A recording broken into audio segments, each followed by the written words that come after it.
ప్రియమైన వాళ్ళారా, మరి ఈ సమయంలో మనము వాక్యానికి దేవుని బైబిల్ గ్రంథం నుంచి వాక్యం ధ్యానించడానికి మరి దేవుడు మనకి ఈ సమయం ఇచ్చిన దేవుని కొరకు కుడి వచ్చిన మీ అందరికీ కూడా నా హృదయపూర్వకమైన వందనాలండి. మరి ఈ సమయంలో మనము దేవుని వాక్యం చెప్పుకునే ముందు నా కుమార్తె గురించి 2 మాటలు చెప్పాలనుకుంటున్నాను. మరి కృపాజ్యోతి, దేవుని కార్యాలు ఎలాగుంటాయంటండి, చాలా ఏంటంటే మన విశ్వాసానికి పరీక్ష. అదంతా కూడా ఒక్కొక్కసారి వాళ్ళు రిజిస్ట్రేషన్కి పిలిచినప్పుడు డబ్బులు సెట్ అవ్వకపోవడం బట్టి ఆ రిజిస్ట్రేషన్కి వ్యక్తులు ఏం చేస్తున్నారట, సాక్షి సంతకాల గురించి వ్యక్తులుగా మరి ప్రమాణించినప్పుడు పిలిచిన వ్యక్తులు ఎవరు రాకపోవడం ఏంటి, పిలిచిన వ్యక్తులు ఎవరు రాకపోవడం ఇదంతా ఆలోచన చేస్తున్నప్పుడు మరి వచ్చినా సరే మరి ప్రార్థన చేసుకున్నట్ట మనుషులు వచ్చారట. మనుషులు వచ్చిన తర్వాత డబ్బులు సమకూర్చబడలేదు, కొద్దిగా డబ్బులు తక్కువ వచ్చాయి. ఈ డబ్బుల కోసం తన వస్తువులను అమ్మి డబ్బులు సమకూర్చుకుందాం అనుకుంటే మరి ఆ వస్తువులు కూడా ఉన్నా సరే అవన్నీ కూడా అక్కడికి రాలేదు, డబ్బులు కూడా సమకూర్చబడలేని కారణం చేత చాలా తలడిల్లిపోయాను అని బాధపడుతూ ఆ మాట సాక్ష్యం చెప్తుంది ఆ కుమార్తె. దీని స్తోత్రం, హల్లెలూయా.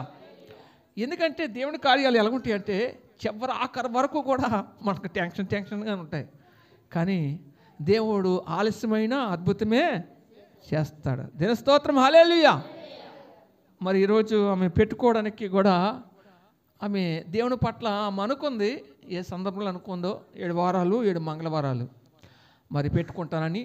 మరి దీనికోసం మీరు అందరూ కూడా బిడ్డ మరి ప్రతిరోజు సాయంత్రం అంటే ప్రతి మంగళవారం సాయంత్రము 6 గంటలకి మరి ఇక్కడ ఆమె కృతజ్ఞత కూటం పెట్టుకోవాలని 7 వారాలు అనుకుంది. కాబట్టి 7 వారాలు కూడా సంఘం అంతా వచ్చి ఆమె ఏర్పాటు చేసిన ప్రతి అల్పాహారము కూడా విందు ఏదైతే ఉందో దాన్ని మీరందరూ కూడా ఆమె ప్రేమతో చేసిన ఈ యొక్క పనిని బట్టి మీరందరూ కూడా ఈ పనిలో పాలు పంపులు పొందుకోవాలని దైవసేవకుడిగా మిమ్మల్ని అందరినీ కూడా అర్థిస్తున్నాను.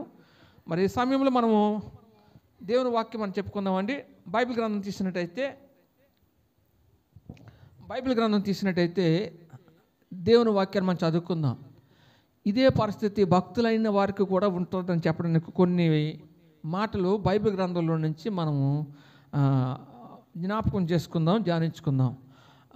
కీర్తనకారుడు ఎన్నోసార్లు చెప్పాను, 103వ దావీదు కీర్తన 2వ వచనం చూస్తే, నా ప్రాణమా యెహోవాను సన్నుతించుము, ఆయన చేసిన ఉపకారములలో దేనిని మరువకము అంటాడు దావీదు. ప్రాణం ఎంత అలసిపోతే తన ప్రాణంతో చెప్పుకుంటాడు దావీదు. ప్రాణం ఎంత సొమసిలకపోతే తన ప్రాణంని సముదాయించుకుంటాడు దావీదు. ఆయన చేసిన ఉపకారములలో దేనిని మరువకము అంటున్నాడు. ఎవరు? దావీదు. ఉపకారంలో ఆయన చేసినటువంటి ఏ ఉపకారమైనా కావచ్చు, నీ జీవితంలో పుట్టింది మొదలుకొని రక్షణ పొందింది మొదలుకొని చాలా ఉపకారాలు నువ్వేం చేసావు, ఆయన ద్వారా నువ్వు పొందుకున్నావు. వాటన్నిటిలో కూడా దేనిని నువ్వేం చేయొద్దు, నా ప్రాణమా నువ్వు మర్చిపోవద్దని ఇంకొకరికి చెప్పలేదు, తన ప్రాణముతో తానే చెప్పుకుంటున్నాడు. ఎవరు? యేసు, దావీదు భక్తుడు. దీని స్తోత్రం, హల్లెలూయా. ఈ రోజున మనం ఎలా ఉండాలి? అనేక సందర్భాల్లో మనం తట్టుకొని నిలబడలేని సమస్యలు, ప్రతికూల పరిస్థితులు మనకు సంభవించినప్పుడు వాటి విషయంలో చాలా డీలా పడిపోతాం, కృంగిపోతూ ఉంటాం. ఒక్కొక్కసారి పగలంతా బాగా ఉంటాం, కానీ రాత్రి అయ్యేసరికి ఏదైనా మన జ్ఞప్తికి వచ్చినప్పుడు, లేకపోతే జ్ఞాపకం చేసుకున్నప్పుడు, అది గుర్తుకొచ్చినప్పుడు, అరే అది జరగలేదే, అది ఎప్పుడు జరుగుతుందని ఆలోచన మనకు పుట్టినప్పుడు, ఇంకా ఆలోచన బట్టి ఏమొచ్చేస్తుంది, మనకి నిద్ర పట్టదు. ఆలోచన చేత ఇంకా తెల్లవారులు కూడా ఏం చేస్తాం, జాగారం చేయవలసిన పరిస్థితి వస్తుంది, నిద్ర పట్టదు. చాలా నలిగిపోతుంటాం. అది ఆలోచన మనం ఏం చేయదు, కుదురున్నవదు. ఒక కాస నుంచి ఎక్కువ ఆలోచించే కొద్దీ మనకి ఏమొచ్చేస్తుంది, హృదయంలో ఒక రకమైన కలవరము, బాధ, ఇంకా అవ్వదేమోనని సందేహాన్ని బట్టి, అపనమ్మకాన్ని బట్టి, అవిశ్వాసాన్ని బట్టి దిగులు వచ్చేస్తుంటుంది. ఎందుకు తెలుసా? అది జరగాలి, అది ఎంత అవసరమో నాకు తెలుసు, అది ఎంత అవసరమో నాకు తెలుసు. కాబట్టి అది జరగలేని కారణం బట్టి ఏమైపోతామో, మనుషులుగా ఆలకించండి. మనుషులకు ఏమైపోతాం? ఆందోళన, తలడిల్లిపోతామండి. మనుషులకు ఏమైపోతాం? అనుకుంటున్నారు చాలామంది. ఎదుటి వ్యక్తులు చూసి వారికి ఏ బాధలు లేవు, బాధలన్నీ నాకే ఉన్నాయని. ఏంటి, ప్రతి ఒక్కరికి బాధలు ఉంటాయి, ప్రతి ఒక్కరికి సమస్యలు ఉంటాయి, ప్రతి ఒక్కరికి వేదనలు ఉంటాయి. అందరూ బయటికి వ్యక్తపరచలేరు, కానీ లోపల ఎంత నలిగిపోతారన్న సంగతి అది దేవుడికి తెలుసు, వారికి తెలుసు. ప్రతి మనిషికి ఉంటాయండి. బాధ లేని మనిషి లోకంలో ఎవరు లేరు, లోకంలో ఎవరు లేరు. అందుకనే సామెతలు అంటాడు, చదవద్దు కానీ బైబిల్ తీయండమ్మా ఈ లోపుని. సామెతల గ్రంథము 3వ అధ్యాయం 1వ వచనం చూస్తే, నా కుమారుడా నా ఉపదేశము మరవకము, నా ఆజ్ఞలను హృదయపూర్వకంగా గైకొనుము అంటాడు. దేవుని స్తోత్రం, హల్లెలూయా. ఏం చెప్తున్నాడు? నా కుమారుడా నా ఉపదేశం నువ్వు మరవవద్దు, నా ఆజ్ఞలను నువ్వేం చేయాలి?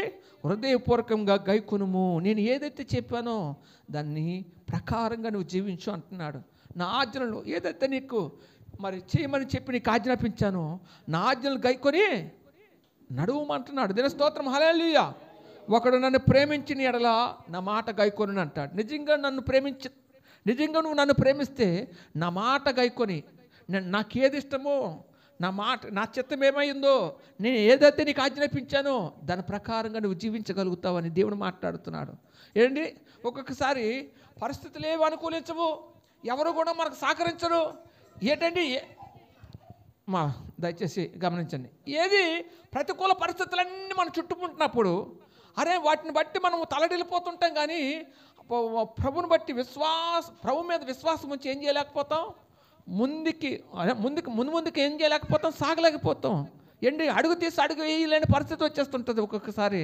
అయ్యో నేను అడుగేస్తే ఏం జరుగుతుందో, ఏంటి అడిగేయకపోతే ఈ కార్యము ఒడ్డెక్కదేమో, లేకపోతే ఈ పని జరగదేమో అనే ఆలోచన ఒక్కాసి అడిగేస్తే ఎలాగో అడిగేయాలో తెలియని, ఎటు పాలుపోలేని ఏంటండి అగమ్య గోచరము, ఏంటండి అగమ్య గోచరంతో ఏంటండి మనం తలమునకలు అయిపోతుంటాం, తలడిల్లిపోతాము, ముందుకెళ్ళాము, వెనక రాలేము, ఏంటి చాలా బాధపడిపోతుంటాం. దేవుని స్తోత్రం, హల్లెలూయా, హల్లెలూయా.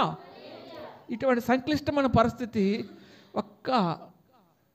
ఈరోజు జరిగినటువంటి కృపాజ్యోతికి కాదు, కానీ అందరి జీవితాల్లో జరుగుతుంది. మీరు అనుకుంటారు పాస్టర్ గారికి ఏముంది, వాక్యమే చెప్తారని. నాకున్నవి నాకున్నాయి, నాకున్న దాన్ని బట్టి దేవునికి కూడా నేను ఏం చేస్తున్నాను? దేవుని నిత్యము మొర పెడుతూ ఉంటాను. దేవుని స్తోత్రం, హల్లెలూయా. ఇప్పుడు ఏప్రిల్ రాసిన పత్రిక తీయండి. ఏప్రిల్ రాసిన పత్రిక 13వ అధ్యాయము 16 నుంచి మనం చదువుకుందామండి.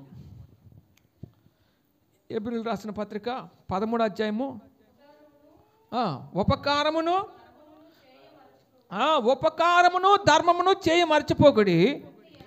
అట్టి యాగములు దేవునికి ఇష్టమైనవి. మీ పైన నాయకులుగా ఉన్నవారు లెక్క ఒప్పజెప్పవలసిన వారి వలె మీ ఆత్మలను కాయిచున్నారు. వారు దుఃఖముతో ఆ పని చేసిన ఎడల మీకు నిష్ప్రయోజనము గనుక దుఃఖముతో కాక ఆనందముతో చేయనట్లు వారు మాట విని వారికి లోబడి ఉండిడి. దీని స్తోత్రం, హల్లెలూయా. ఇక్కడ ఏమంటున్నాడు? ఉపకారము, ఏంటండి ఉపకారము ధర్మము మర్చిపోకండి. చేయడం మర్చిపోవద్దు. దేవుని ప్రజలు చెప్తున్నాడు దేవుడు తన వాక్యంతో. ఏంటి, ఎవరికైనా ఉపకారం చేయాలనుకుంటున్నావా, ధర్మం చేయాలనుకుంటున్నావా, అలా చేయడం నువ్వు మర్చిపోవద్దు. అట్టి యాగములట దేవునికి ఇష్టమైనవి అంటున్నాడు. అట్టి యాగములు ఏంటండి, అటువంటి యాగము. ఏదైనా యాగం అన్న మాటకి పరిష్కారము దొరకలేని అనేక విషయాల్లో ఏంటి మేలు చూడలేకపోతున్నాము, కాలం గడిచిపోతుందనే అనేకమైన వాటి విషయంలో ఆ దినాల్లో మంచి జరగాలని, వర్షాలు పడలేదనో, లేకపోతే కరువులు వచ్చాయనో, కరువులు మా జీవితాల నుంచి పోవాలనో చాలామంది మంచి వాటి విషయంలో, మేలైన వాటి విషయంలో, ప్రయోజనకరమైన వాటి విషయంలో ఆ దినాల్లో ఏంటి మంచి కోసం యాగాలు చేసేవారట. మంచి కోసం ఏం చేసేవారట? యాగం చేసేవారట. కానీ దేవుడు ఏమంటున్నాడు? నీ యాగమేంటి? ఉపకారం చేయి, ధర్మమును చేడును మర్చిపోవద్దు. ఏంటి, ధర్మము చేయడం మర్చిపోవద్దు. ఇది మనకు నేర్పించినటువంటి దేవుడు నేర్పించినటువంటి యాగములట. దీని స్తోత్రం హల్లెలూయా. ఉపకారమును ధర్మమును చేయ మర్చిపోకడి, అట్టి యాగములు దేవునికి ఇష్టమై ఉన్నవి అంటాడు. దీని స్తోత్రం హల్లెలూయా. గట్టిగా హల్లెలూయా. అంటే ఇక్కడ ఏమంటాడు, దాని కింద వచ్చిన అంటాడు కదా, ఆ మాట చెబుతూనే మీ పైన నాయకులుగా ఉన్నవారు లెక్క అప్పు చెప్పవలసిన వారి వలె మీ ఆత్మలకు కాయుచున్నారు అంటాడు. ఎవరు? పైన నాయకులట. లెక్క అప్ప చెప్పుకోవాల్సిన పరిస్థితి ఉంది. ఈ రోజున లెక్క అప్ప చెప్పుకోవాల్సింది ఎవరు? సేవకులు. ఎందుకు? మీరు తప్పుపోయినా, పడిపోయినా, దిగజారిపోయినా, ఆత్మీయంగా బలపరచబడినా, మేలు చేత తృప్తిపరచబడినా, ఆత్మీయంగా ఎదుగుతున్నప్పటికీ కూడా అది మంచి అయినా చెడైనా సరే మేమేం చేయాలి? లెక్క చెప్పుకోవాలా. ఎవరికి? దేవునికి. ఎంత నా కుమారుడు ఎందుకు చెడిపోయాడు? హెచ్చరించలేదా? బుద్ధి చెప్పలేదా? నువ్వు సరిచేయవలసిన బాధ్యత, రెస్పాన్సిబిలిటీ నీకు లేదా అని దేవుడు నన్ను నిలదీసి నన్ను అడిగాడు అనుకో, లెక్క ఎవరికి చెప్పుకోవాలి? ఎవరికి చెప్పుకోవాలండి? దేవునికి చెప్పుకోవాలి కదా. ఆ కుమారుడు అలా చెడిపోయి దిగజారిపోయే పరిస్థితి వచ్చాడే, ఎందుకు ఆ మనిషి అలాగ తయారు చేసావు? నేను నమ్మకంగానే ఆ వ్యక్తిని నీకు ఇచ్చినప్పుడు ఎంత నమ్మకంగా నువ్వేం చేయాలి? నా కోసం నువ్వేం చేయాలి? తయారు చేయవలసిన బాధ్యత ఏంటి? నిలబెట్టవలసిన బాధ్యత నీకు లేదా నా కుమారుడా అని దేవుడు నన్ను అడిగాడు అనుకో, దానికి నేనేం చేయాలి? లెక్క అప్పు చెప్పుకోవలసిన వాడిగా ఉన్నాను. దీని స్తోత్రం హల్లెలూయా. దేవుడు అంటున్నాడు కదా, మీ పైన నాయకులుగా ఉన్నవారు లెక్క అప్ప చెప్పుకోవలసిన వారి వలె మీ ఆత్మలు కాయిచున్నారు. ఈ ఆత్మలు మీరందరూ ఎవరు? దేవుని యొక్క ఆత్మలట. మనందరం ఎవరు? దేవుని యొక్క ఆత్మలు. మిమ్మల్ని మీద నాయకుడిగా నన్ను నియమించాడు కాబట్టి మీరు పాడైపోయినా, లేదండి మీరు ఉన్నతంగా దీవించబడ్డారు కాబట్టి దీవించబడ్డే లెక్క విషయంలో నాదే ఏంటి, దాని లెక్క నాదే. పాడైపోయిన దాని లెక్క నేనే దేవునికి అప్పగించాలా. దీని స్తోత్రం హల్లెలూయా. అందుకనే కొంతమంది సేవకులు వస్తే రండి, పోతే పొండి అన్నట్టు మాట్లాడతారు. కానీ ఇచ్చిన వ్యక్తి విషయంలో కృతజ్ఞత కలిగి ప్రతిదానికి లెక్క చెప్పుకోవాల్సిన బాధ్యత ఎవరికి ఉంది? నేటి దినాల్లో సేవకులకు ఉందండి. ఈ సేవకులు అలా దురుసుగా మాట్లాడితే నువ్వు అప్పచెప్పుకోవాల్సిన వానికి సరిగా నీ లెక్క అప్పచెప్పుకోలేదనుకో, ఆ ఆత్మ బదులు ఏంటి నశించిపోయి లోకంలో కలిసిపోయి ప్రతి ఆత్మ బదులు నువ్వేం చేయాలి? దేవునికి ఏం చెప్పాలి? లెక్క చెప్పాలా. లెక్క ఏం చేయాలండి? చెప్పుకోవాలా లేదా? చెప్పాలి. అంతేకాదు, ఒకవేళ నేను చెప్పలేదనుకో, మీరు పాడైపోతుంటే మిమ్మల్ని కాదరలేనట్టుగా వదిలేశాను అనుకో, ఏంటి అలా వదిలేస్తున్నప్పుడు మీ విషయమని నేను బాధపడుతున్నానండి. బాధపడినా మీరు ఒకసారి మాట వినవలసిన పరిస్థితి లేదు. ఏంటి నా మాటకు విలువ లేకుండా పోతుంది. దేవుని వాక్యం చెప్తున్నప్పుడు తిరిగి నాకు వాక్యం చెప్తుందా పాప? ఏది ఎక్కడుంది? పాడితే ఇక్కడ వాక్యం చెప్పాలి కదా. దేవుని స్తోత్రం హల్లెలూయా. ఏంటి వారు దుఃఖముతో ఆ పని చేసిన యెడల మీకు నిష్ప్రయోజనం అంటాడు. ఏంటండి, ఒకవేళ దైవ సేవకులు మీరు బాధ పెట్టారనుకోండి, వాళ్ళు మీ ప్రవర్తన బట్టి వారు దుఃఖపడే పరిస్థితి వచ్చిందనుకోండి, దుఃఖముతో ఆ పని చేసిన యెడల మీకు ఏంటండి? నిష్ప్రయోజనం అంటున్నాడు దేవుడి వాక్యం. దీని స్తోత్రం హల్లెలూయా. అందుగురించి దేవుని వాక్యమనే మేమేం చేస్తాము? బోధిస్తున్నప్పుడు ఆ వాక్యానికి లోబడే విశ్వాసుల వల్ల మీరు ఏం చేయాలి? ప్రవర్తించాలి. విశ్వాసుల వల్ల మీరు నడుచుకోవాలా. దీని స్తోత్రం హల్లెలూయా. హల్లెలూయా. అందుగురించి మీ నిష్ప్రయోజనం అని చెప్తూనే గనుక దుఃఖముతో కాక ఆనందముతో చేయనట్లు వారి మాట విని వారికి లోబడి ఉండుడి అంటాడు. దుఃఖముతో వాళ్ళు దుఃఖపరిచే విధంగా కాకుండా ఆనందంతో ప్రతి పని చేస్తూ ఏంటి మీరు మీ పైన దైవ సేవకులు అనబడినటువంటి వ్యక్తులకి మీరు ఏం చేయాలి? లోబడి ఉండాలి అని చెప్తున్నాడు. దీని స్తోత్రం హల్లెలూయా. సేవకులకి లోబడితే ఎవరికి లోబడినట్టు? దేవునికి లోబడినట్టు. దేవుని స్తోత్రం హల్లెలూయా. హల్లెలూయా. అందుకని అంటాడు కదా, ఇక్కడ ఏం చెప్తున్నాడు? నా ప్రాణమా యెహోవాను సన్నుతించుము, ఆయన చేసిన ఉపకారములలో దేనిని మరువకము అని చెప్తూనే ఇంకొక మాట అంటాడు కదా, ఎప్పుడు మర్చిపోతామండి? దేవుడు చేసిన ఉపకారాలు ఎప్పుడు మర్చిపోతాం చెప్పండి కరెక్ట్గా. అన్నీ కలిసి ఉన్నాయి అనుకో, మనకు దేవుడు గుర్తున్నాడు. ఎందుకని దేవుడు ఏదో ఒక లోపము హృదయంలో ఒక భారం పెట్టేస్తాడు, దాని గురించి పదే పదే పీకేలాగా చేస్తాడు, పదే పదే పదే పదే. అది పొందుకున్నాను కాదు, దాన్ని దక్కించుకున్నాను కాదు, దాని ఆ కోరిక ఎక్కువయ్యే కొద్దీ మనకి ఏమొచ్చేస్తుంది? భక్తి ఎక్కువయ్యి ఏం చేస్తాం? మోకాల్ని, ప్రతి మోకాలు ఆయన ఎదుట వంగినట్లుగా ఏం చేస్తాడు? దేవుడు కావాలనే ఏం చేస్తాడు? మనల్ని నలుపుతాడండి. ఏం చేస్తాడు? ఆ మాత్రం శోధన మనకు లేకపోతే మనం ఏం చేయము? నలగొట్టబడలేము. దేవుని స్తోత్రం. హల్లెలూయా, హల్లెలూయా. అది పొందుకోవాలని ఆ కోరిక మనం లేకపోతే, అది పెట్టకపోతే, మన తలంపుల్లో మన హృదయంలో పెట్టకపోతే ఏం చేయము? అయినా ఇక్కడ ఏమంటున్నాడు? అయినా ఇక్కడ ఏం చెప్తాడు? నా ఆచరణలు హృదయపూర్వకంగా ఆయన చేసిన ఉపకారములలో దేనిని నువ్వు మరువవద్దని చెప్పి తన ప్రాణంతో చెప్తున్నట్టుగా దేవుడు ప్రజలు ఎప్పుడు మర్చిపోతారు? అసలు ఎప్పుడు మర్చిపోతారని మాటకు మీరు సమాధానం చెప్పలేదు అని చెప్తున్నారు. ఎప్పుడు మర్చిపోతారు? అరే దేవుడు చేశాడే, ఈ మేలు చేశాడని ఆ మేలు విషయంలో నువ్వు తలపోసుకోవట్లేదు. ఎప్పుడు తలపోసుకోవు? ఎప్పుడు ఆ తలపోసుకోకుండా ఉండడమే మర్చిపోవడం కదా. అసలు ఎప్పుడు మర్చిపోతా? ఎప్పుడు మర్చిపోతా తెలుసా? కృతజ్ఞత లేనప్పుడు. ఏం లేనప్పుడు? కృతజ్ఞత లేనప్పుడు మర్చిపోతావట.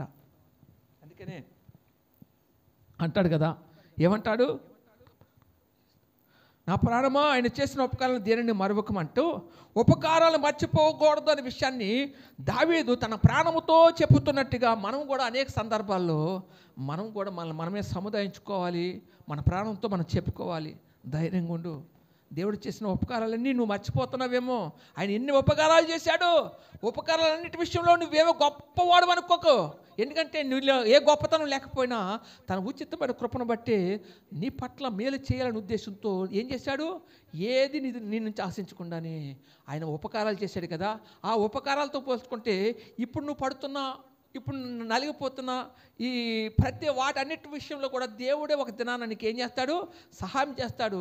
నా ప్రాణమా నువ్వు లోపల నన్ను తొందర పెట్టద్దు, నువ్వు బాధపడకు. మనం చేసేవాడు సృష్టికర్త అయినటువంటి దేవుడు, సర్వశక్తిమంతుడైనటువంటి దేవుడు మనకున్నాడని చెప్పి తన ప్రాణంతో ఏం చేసుకుంటున్నాడు? దావీదు చెప్తున్నట్టుగా నీవు అటువంటి అనుభవంలోకి రావాలని దేవుడు మాట్లాడుతున్నాడు. దేవుని స్తోత్రం. హల్లెలూయా, హల్లెలూయా. ఉపకారాలు ఏం చేయకూడదట? దేవుడు చేసిన ఉపకారాలు దేన్ని మర్చిపోకూడదట. ఎప్పుడు కార్యాలు జరగవు? మర్చిపోతేనే జరగవు. ఎప్పుడు మర్చిపోతావు? కృతజ్ఞత లేకపోతే మర్చిపోతావు. దేవుని స్తోత్రం. హల్లెలూయా, హల్లెలూయా. అందుకనే కీర్తనకారుడు అంటాడు కదా, 106వ దావీదు కీర్తన చదవండి ఒకసారి. 106వ దావీదు కీర్తన 21వ వచనం నుంచి మనం చదువుకుందాం.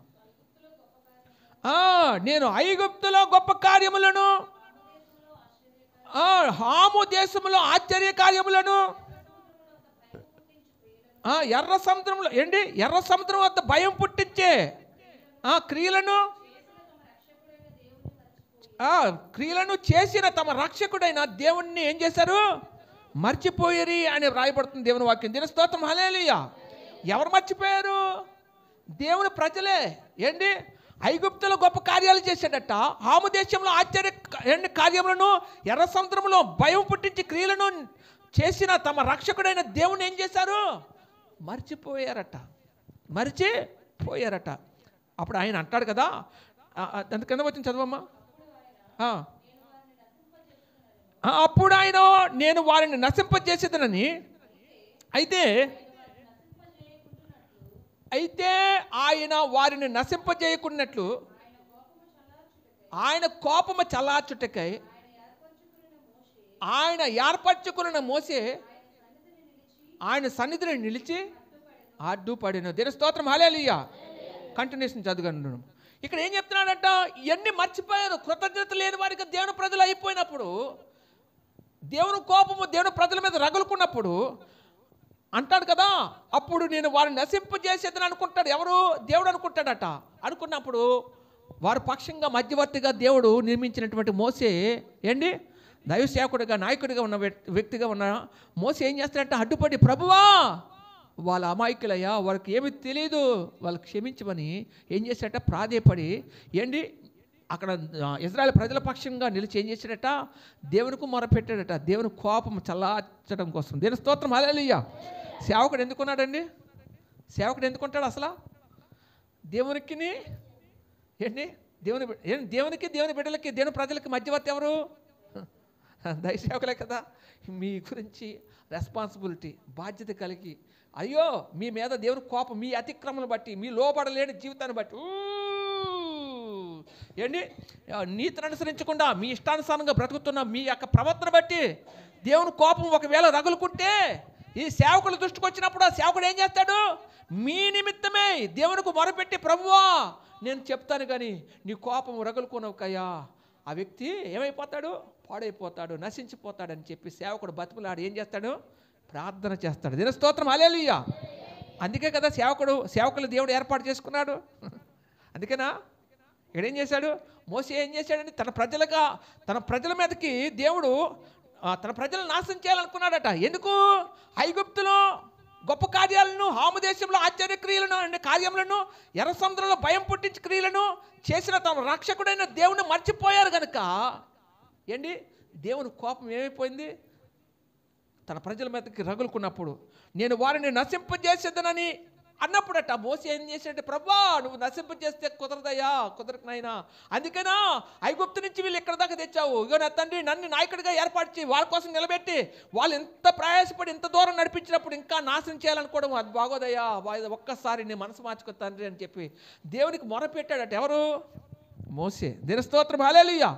ఒక సేవకుడిగా తన బాధ్యతను ఎంత కోపం వచ్చినా సరే ఈ లోపల ఏం చేస్తాడు? ఇదిగో దేవుని కోపం మీద రగులుకుంటుంది కాబట్టి ఇదిగోండి నేను ఆయన ఆపాలంటే ముందు మీ ప్రవర్తన మారాలి, మీ బ్రతుకులో మీ నడత మారాలి, మీ బ్రతుకు మార్చుకోవాలి. మీ జీవితాలు మార్చుకోకపోతే ఆయన కోపము రగులుకుంటుంది.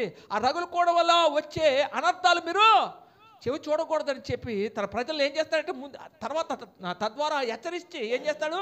వాళ్ళ దేవుని యొక్క భయాన్ని నేర్పి దేవునికి దగ్గరగా అవడానికి వాళ్ళు సిద్ధపరుస్తూ ఉంటాడు. ఎవరు? నాయకుడైనటువంటి వాడు, సేవకుడైనటువంటి వాడు అక్కడ మోసేను మనం జ్ఞాపకం చేసుకున్నట్టు. దినస్తోత్రం, హల్లెలూయా. అందుకే కదా దేవుడు దైవ సేవకులు దేవుడు ఏర్పాటు చేసుకున్నాడు. అందుకనేనండి, అంటే సందర్భం ఇది కాదు, చెప్పవలసిన పరిస్థితి వచ్చింది కాబట్టి. దాని కింద 24 చదివాము ఒకసారి. 24 దేవుడు తన ప్రజలను ఉద్దేశించి ఏం చేశాడట? వారి కొరకు రమ్యమైన దేశమును నిరాకరించారట. ఆయన మాట నమ్మకపోయిరి, యెహోవా మాట ఆలకింపక వారు తమ గుడారములో సునుగుకొనిరి. అప్పుడు వారిని అరణ్యంలో వారిని కొలజేయుటకును, అన్యజనుల్లో వారి సంతానమును కూల్చుటకును, దేశములో వారిని చెదరగొట్టుటకును ఆయన వారి మీద చెయ్య ఎత్తెను అనే మాట మనం చూస్తాం. దేవుని స్తోత్రం, హల్లెలూయా. ఎందుకు ఈ సంఘటనలన్నీ దేనికండి? దేవుని ప్రజలకు దేవుడు చేసిన కార్యాల విషయంలో కృతజ్ఞత లేని కారణం బట్టే ఊరి కమాల రియాల రియాంద రిమీకర కృతజ్ఞత కలిగిన వారుగా ఉండాలండి. ఏంటి? ఓరిలా రియాల రియాంద రిమీకా బాబా. ఇందాక కుమార్తె సాక్ష్యం చెప్తున్నప్పుడు చాలా బాధ అనిపించింది. అయ్యో నేను ఆ క్షణానికి ఏ సహాయం అందించాలో ఆ సహాయము నా ప్రభు అందించకపోతే ఆ దినము ఎన్నో రోజులు బట్టి వెయిట్ చేస్తున్నాను, కనిపెడుతున్నాను, నిరీక్షించాను. నా నిరీక్షణ ఫలించదేమని భయపడ్డాను. కానీ నా దేవుడు జరగాలని నిశ్చయించుకున్న కారణమును బట్టే ఆ కార్యము జరిగించడానికి ఏంటి వ్యక్తులను సిద్ధపరిచాడు, ధనమును సిద్ధపరిచాడు, ఏంటి పరిస్థితులు సిద్ధపరిచాడు. ఎవరైతే చేస్తారనే వ్యక్తులు ఏంటి రిజిస్ట్రేషన్ చేస్తారనే వ్యక్తులు కూడా సిద్ధపరిచిన కోసము ఏం చేశాడు? ఆ కార్యం జరగడానికి దేవుడే కృప చూపించాడన్న సాక్ష్యాన్ని బట్టి దేవునికే మహిమ కలుగును గాక. హల్లెలూయా. ఈ కృతజ్ఞత దేవుని ప్రజలందరిలో ఉండాలండి. ఏంటి? ప్రతి ఒక్కరిలో కార్యాలు చేస్తే కార్యాల విషయంలో మర్చిపోయి కృతజ్ఞత లేని వారుగా నువ్వు కనబడితే దేవుని ప్రజల పట్ల దేవుడు ఏ రీతిగా అయితే ఉన్నాడో ఏంటి వారు కృతజ్ఞత లేని వారుగా ఉన్న కారణం బట్టి దేవుని కోపం వాళ్ళ మీదకి ఎలాగా తిరగలుకుందో ఏంటండి దానికి 24 వచనం చెప్తాడు. వారు రమ్యమైన దేశమును నిరాకరించరి. ఎవరు నిరాకరించారు? దేవుని ప్రజలట. వారు రమ్యమైన దేశం, దేవుడు రమ్యమైన దేశం పాలు తేనెలు ప్రవహించి ఆ రమ్యమైన దేశాన్ని ఏం చేశారట? నిరాకరించిరి. ఆయన మాట నమ్మకపోయారట. దేవుని మాట మీద నమ్మకం లేదు, విశ్వాసం కోల్పోయారు. యెహోవా మాట ఆలకింపక వారు తమ గుడారములో సొనుక్కునిరి. ఏంటంటే మూడోది గుడారములో వాళ్ళ ఇళ్లలో ఏం చేశారట? దేవుడి పట్ల దేవుడు చేసే కార్యాల పట్ల కృతజ్ఞత లేని వారుగా ఉంటూనే గుడారాల్లోకి వెళ్ళిన తర్వాత ఏం చేస్తారట? సొనుక్కోవడం మొదలెట్టారట. సొనుక్కోవడము మొదలు పెట్టారట. అంతేకాదు, అప్పుడు అలా సొనుక్కున్నప్పుడు దేవుడు పరిశీలించినప్పుడట, అప్పుడు అరణ్యంలో వారు కూల చేయుటకును, అన్యజనుల్లో వారి సంతానం కూల్చుటకును, దేశంలో వారిని చెదరగొట్టుటకును అని చెప్పి ఆయన వారి మీద చెయ్యి ఎత్తాడట. ఎంత కోపం! లేకపోతే వాళ్ళ మీదకి, దేవుని ప్రజల మీదకి దేవుడు చేయెత్తాడండి అండి. చెయ్యి ఎత్తే పరిస్థితి తెచ్చుకున్నారంటే ముమ్మాటికి దాని కారకులు ఎవరు? ఒక సేవకుడు ప్రార్థన చేస్తున్నాడు, ప్రభా కనికరించయ్యా, వారికి ఏం తెలియక వాళ్ళకి అలా ప్రవర్తించారేమో అని ప్రార్థన చేసినప్పటికీ కూడా వీళ్ళు చేసే పనులు, వీళ్ళు అవలంబిస్తున్న పద్ధతులు కూడా దేవునికి ఇసుక పుట్టించేవిగా ఉన్నాయి. దీని స్తోత్రం, హల్లెలూయా. 78వ దావీదు కీర్తన 9వ వచనం నుంచి చదవండి, ఒకసారి చదవండి అమ్మా. 78వ దావీదు కీర్తన 9వ వచనం నుంచి.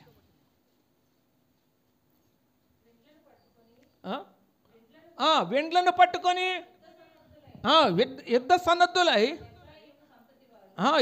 సన్నద్ధులై ఎఫ్రాయిము సంతతి వారు యుద్ధ కాలమున వెనుకకు తిరిగిరి. వారు దేవుని నిబంధనను గైకొనకపోయిరి. ఆయన ధర్మశాస్త్రమును అనుసరింపక నొల్లకపోయిరి. ఆయన క్రియలను, ఆయన వారికి చూపిన తన ఆశ్చర్య క్రియలను వారు మరిచిపోయిరి.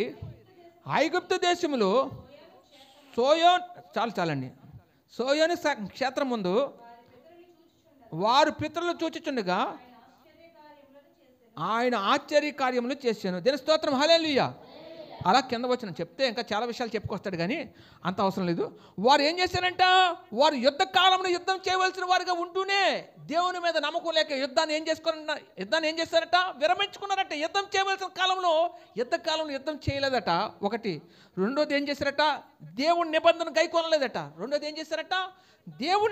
గైకొనలేదట. మూడోది ధర్మశాస్త్రములకు లోబడలేదు, దేవుని వాక్యానికి లోబడే ప్రజలుగా లేరట. నాలుగోదిగా ఆయన క్రియలను, దేవుని ఆశ్చర్య కార్యములను మర్చిపోయిరి. ఏంటి? ఆయన క్రియలను, దేవుని యొక్క క్రియలను, ఆయన యొక్క ఆశ్చర్య కార్యములు ఏంటి? భయం కొల్పించే ఆశ్చర్య కార్యములు ఏంటండి? ఆశ్చర్య కార్యములు అని అంటాడు కదా. ఏమంటాడు? ఆశ్చర్య కార్యములు ఎవరైనా చేయగలరు అటువంటి ఆశ్చర్య కార్యములు? దేవుని ప్రజల పట్ల చేసిన ఆశ్చర్య కార్యములు ఎన్ని? ఎర్ర సముద్రమును 2 పాయలుగా చేయలేదా? ఆ భయం కొల్పించే ఆ కార్యం కాదండి ఇది. ఏంటి? అటువంటి బండలోంచి నీళ్ళు రప్పించలేదా? ఏంటి? మన్నాను కురిపించలేదా? ఏంటి? వాళ్ళకి ఆహారం కావాలంటే పురులు రప్పించలేదా? ఏంటి? ఇంకా అలా చెప్పుకుని పోతే అనేక వాళ్ళకి భయపడతారని చెప్పి పగల మేఘస్తంభంగా, రాత్రి అగ్నిస్తంభంగా ఉండి వాళ్ళకి తోడుగా ఉండి ఆ అరణ్యమంతట్లో కూడా దేవుడు వాళ్ళకి సహాయం చేయలేదా? అనేక కార్యాలు చేస్తే కృతజ్ఞత లేని వారుగా దేవుని ప్రజలు ఉన్నారంటే అప్పుడు అలాగే ఉన్నారు, ఇప్పుడు కూడా అలాగే ఉన్నారు. దీని స్తోత్రం, హల్లెలూయా. అప్పుడు అలాగే ఉన్నారు, ఇప్పుడు అలాగే ఉన్నారు. మార్పు దేవుని ప్రజల్లో నానాటికి రావట్లేదు. దేవుని స్తోత్రం, హల్లెలూయా. ఎందుకు రావట్లేదు అంటావు? అరే, లోకం తీరు, లోకం యొక్క మనుషుల యొక్క ప్రభావము ఇవన్నీ మన మీద ఎఫెక్ట్ చూపుతున్నాయండి. అందుకంటాడు కదా, పత్రికలు రాస్తాడు, ఈ లోక మర్యాద చెప్పున నడవక అంటాడు. ఈ లోకం అనుసరిస్తుంది ఒక మర్యాదను, ఈ లోక మర్యాదను. అలా చేయకపోతే ఎలా చేయకపోతే ఎలాగ అని గారు అని చెప్పి వాళ్ళు మనల్ని ఏం చేస్తారో ప్రలోభ పెట్టి ఏదో రకంగా ఆ లోక మర్యాద ఎలాగైతే ఉందో లోకాన్ని అనుసరించే విధంగా ఏం చేస్తున్నారు? వాళ్ళు నడుస్తారు, వాళ్ళకిలాగా మనల్ని నడమంటారు. మన లోక మర్యాదను అనుసరించి నడిస్తే ఏం చేయము? దేవుని సంతోషపెట్టలేము. దేవుని సంతోషపెట్టాలంటే దేవుని చిత్తం ఎరిగి ధర్మశాస్త్రం వాక్యాన్ని గైకొనే వాడిగా ఉంటేనే ఆయన సంతోషపెట్టగలుగుతాం. దీని స్తోత్రం, హల్లెలూయా. వాక్యాన్ని గైకొను. దేవుడు వాక్యం ఏం చెప్తుంది? ఆ వాక్యానుసారంగానే దేవుని చిత్తం మేరకు నువ్వేం చేయాలి? నడుచుకోవాల్సిన వాడుగా ఉండాలి. కానీ ఈ లోక మర్యాదను అనుసరించి నడిచావా? ఈ లోక అనుసరించి నడిచావా? దేవుడికి నిన్ను బట్టి ఏం లేదు, సంతోషము ఉండదు. దేవుని స్తోత్రం, హల్లెలూయా. మన ఊర్లో పెద్ద పరస అయింది. అయిందా లేదా? అయింది. అయితే ప్రియులారా, జాగ్రత్త కలిగించండి. అయినప్పుడు చాలామంది వెళ్ళారనుకో, మా పిల్లలు వెళ్ళారు, ఎందుకు అబద్ధం ఆడకూడదు. అరే, రారా అని చెప్పి నన్ను కూడా చాలామంది స్నేహితులు నన్ను పిలుస్తూ ఉన్నారు. పిలుస్తున్నప్పుడు వెళ్దామని నాకేమో లేదండి, ఎందుకంటే ఎప్పుడో మానేసుకున్నాను అలాంటి వాటికి. అయితే వెళ్ళాలని నాకు మనసు లేదు, కానీ వాళ్ళు పిలుస్తున్నప్పుడు వాళ్ళు పిలుస్తున్న పిలుపుకి ఏం చేస్తున్నాము, వాడు బాధపడతాడని నువ్వు వెళ్ళావనుకో, నేను వెళ్ళాను అనుకో, నా దేవుడు బాధపడతాడు. అందుగురించి దేవునికి ఒక ఇష్టం ఉంటుంది కాబట్టి మనం లోక సంబంధమైన గుంపులో కాకుండా పరిశుద్ధుల గుంపులో ఉండడానికి మనం ఎక్కువగా ప్రాధాన్యత ఇవ్వడానికి ఇష్టపడాలా. ఏంటి నేను మాట్లాడుతున్న ప్రతి మాట కూడా అప్పుడప్పుడు ఊదుతున్నాను కదా, పరిశుద్ధాత్మ నాలో ఉండి నాలో నుంచి ఏం చేస్తాడు, మీకు సాక్ష్యం ఇస్తున్నాడు, ఇది నిజమో, ఇది నిజమో, ఇది నిజమని చెప్తున్నాడు నాలో ఉండి. అందుకే అప్పుడప్పుడు ఊదుతాను, మీరు తప్పుగా అర్థం చేసుకోవద్దు. దేవుని అభిషేకం ఇది, దేవుని స్తోత్రం, హల్లెలూయా. నా అంతరంగ పురుషుడు నాలో నుంచి ఏం చేస్తాడు, ఈ మాట కరెక్ట్, ఇది నాదే, ఇది నా మాట, నిశ్చయముగా నా మాట అని చెప్పి సాక్ష్యం ఇస్తాడు. అందుకని అప్పుడప్పుడు ఊదుతాను. దేవుని స్తోత్రం, హల్లెలూయా. ఇది నా ఆత్మీయ తండ్రి యొక్క వాళ్ళ యొక్క గురువు గారికి ఉంది, అదే అనుభవం మా ఆత్మీయ తండ్రి గారికి ఉంది. అతనిలో నుంచి వచ్చాను కాబట్టి అది నాకు వచ్చింది. దేవుని స్తోత్రం, హల్లెలూయా. ఎందుకంటే దేవునికి కొన్ని ఇష్టాలు ఉంటాయి. ఆ ఇష్టాలు ఏదో నువ్వు తెలుసుకొని ఆయన ఇష్ట ప్రకారంగా నువ్వు ఏం చేయాలి. వాక్యం ఏంటి, దేవుని మాటే కదా. ఆయన మాట గాయకొనే వాడిగా ఉన్నప్పుడే కదా ఆయన సంతోషము. ఏంటి అందుకని అంటాడు, ఒక్క మాట చెప్తాను చూడండి. కీర్తనలు 50 అధ్యాయము 12వ వచనం చూస్తే, లోకము దాని సంపూర్ణతయు నావే, నేను ఆకలి గొనెను నీతో చెప్పను, వృషభముల మాంసము నేను తిందునా, పొట్టేల రక్తము నేను తాగుతున్నా. దేవునికి స్తుతియాగము చేయము, మహోన్నతికి నీ మొక్కుబడులు చెల్లించము, ఆపత్కాలము నన్ను గూర్చి మొరపెట్టము, నేను నిన్ను విడిపించదను, నీవు నన్ను మహిమపరిచెదవు అంటున్నాడు. దేవుని స్తోత్రం, హల్లెలూయా. ఆపత్కాలంలో నేను నిన్ను విడిపిస్తాను. నువ్వు విడిపించిన దాన్ని బట్టి నువ్వు నన్ను ఏం చేస్తావు, మహిమపరిచే కుమారుడుగా కుమార్తెగా ఉంటావు. కానీ దానికి ముందు ఏం చెప్పాడు, నువ్వు ఎప్పుడు విడిపిస్తాను తెలుసా, ఎప్పుడు విడిపిస్తాను తెలుసా, నాకు నువ్వు స్తుతి యాగం చేయాలట, మహోన్నతుడైనటువంటి నాకు నువ్వు మొక్కుబళ్ళు చెల్లించాలట, ఆపత్కాలంలో నువ్వు నన్ను గూర్చి నువ్వు మొరపెట్టాలట. అప్పుడే కదా నేను నిన్ను విడిపిస్తాను, నిన్ను ఏం చేస్తాను, విడిపించిన కారణం బట్టి నువ్వు నన్ను మహిమపరచగలుగుతావు. మరి ఈ అనుభవం నీలో ఏది ఉందా? ఈ మంచి అనుభవం నీలో ఉండాలి కదా. నా కుమారులారా, నా దేవుని పిల్లలారా, మీకు ఉండాలి కదా. ఇవి లేకపోతే నా హృదయంలో మిమ్మల్ని కూర్చిన ఆ కృతజ్ఞతా భావం లేని కారణం బట్టి నా హృదయం కృంగిపోదా, నేను బాధపడనా అని దేవుడు తన ఆవేదన వ్యక్తపరుస్తున్నాడు. దేవుని స్తోత్రం, హల్లెలూయా. అందుకనే ఓ కృతజ్ఞత లేని వాళ్ళారా అని మాట్లాడతా హోషేయ గ్రంథం తీయండి, 8వ అధ్యాయం 14వ వచనం, ఇంక ముగించేస్తాను. హోషేయ గ్రంథము 8వ అధ్యాయము 14వ వచనం.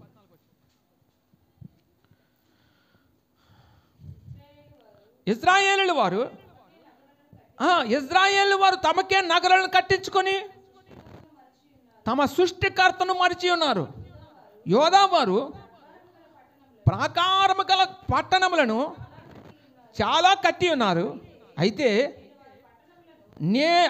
నేను వారి పట్టణములను అగ్ని చేత తగలబెట్టెదను, అది వాటి నగరాలను కాల్చివేయును. దీని స్తోత్రం, హల్లెలూయా. తన ప్రజలు ఉద్దేశించి మాట్లాడతాయి. ఇశ్రాయేలు వారు తమ కొరకు నగరాలను ఏం చేస్తున్నారు, కట్టించుకున్నారు. తమ అలా కట్టించుకునే క్రమంలో నేను వాళ్ళ సృష్టికర్త అనే విషయాన్ని వాళ్ళు ఏం చేస్తున్నారు, మర్చిపోయారు. యోధా వారు ప్రాకారం గల పట్టణాలు అందంగా కట్టుకున్నారు. అయితే నేను వారి పట్టణములను అగ్ని చేత తగలబెడతాను, అది వాటిని నగరాలను కాల్చివేయును అని మాట చూస్తాడు. ఈ మధ్యన ఏంటి లాస్ ఏంజల్స్ అండి అంటే చాలామంది పాస్టర్ గారు చెప్పట్లేదు, మా పాస్టర్ గారు కూడా అలాగే అన్నిటికీ చెప్తున్నారు. దాని గురించి కూడా ఒక మాట చెప్పొచ్చు కదా, సందర్భం రావాలి కదా చెప్పడానికి. దీని స్తోత్రం, హల్లెలూయా. వాక్యము తేటపరచబడింది కదా. దీన్ని బట్టి దేవుడట దేవుని మాట వినని ప్రజల యొక్క నగరాలు ఏం చేస్తాడట, అగ్ని చేత తగలబెట్టేస్తాడట. ఏంటి అగ్ని చేత ఏం చేస్తాడట, అగ్ని చేత తగలబెడతాడు. అయితే నేను వారి పట్టణమును అగ్ని చేత తగలబెడతాను, అది వాటి నగరాలను కాల్చివేయును, దహించివేయును అంటున్నాడు. దీని స్తోత్రం, హల్లెలూయా. ఎందుకు వీరు నాకు లోబడలేదు, నేను సృష్టికర్తని, వీరు ఏంటి నాకు లోబడలేని కారణం బట్టి ఇగో ఇశ్రాయేలు వారు తమ నగరాలను కట్టించుకొని తమ సృష్టికర్త అనేటువంటి నన్ను ఇంకో దగ్గర యెర్మీయా గ్రంథంలో అన్నీ చెప్పడం కానీ వాళ్ళు టైం అయిపోతుంది. ఏంటండి, కన్యక ఆభరణాలు మర్చిన, పెండ్లి కుమారి వడ్డానం మర్చిన వారైనా మర్చిరేమో కానీ టాపిక్ ఈ ప్రజలు ఏంటండి, నా ప్రజలు నన్ను అనేక మార్లు మర్చిపోతున్నారని మాట చెప్తాడు అక్కడ. అంటే ఈరోజు టాపిక్ ఏంటి, కృతజ్ఞత లేని వారిగా ఉంటుంది దేని ప్రజలు నన్ను అనేక సందర్భాల్లో మర్చిపోతున్నారని దాని గురించి ఈరోజు టాపిక్. దేని స్తోత్రం, హల్లెలూయా.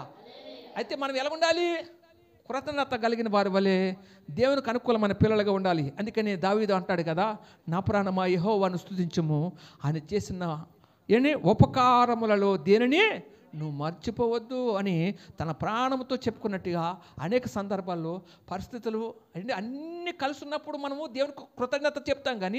కానీ ఏ ప్రతికూల పరిస్థితుల్లో ఏమి కలిసి లేనప్పుడు, ఏమి అనుకూలంగా లేనప్పుడు మనం ఎలా ఉండాలి, కృతజ్ఞత కలిగిన వాడిగా ఉన్నప్పుడే దేవుడు మనల్ని ఏం చేస్తాడు, గుర్తిస్తాడు, తన కృప చూపుతాడు. దిన స్తోత్రం, హల్లెలూయా.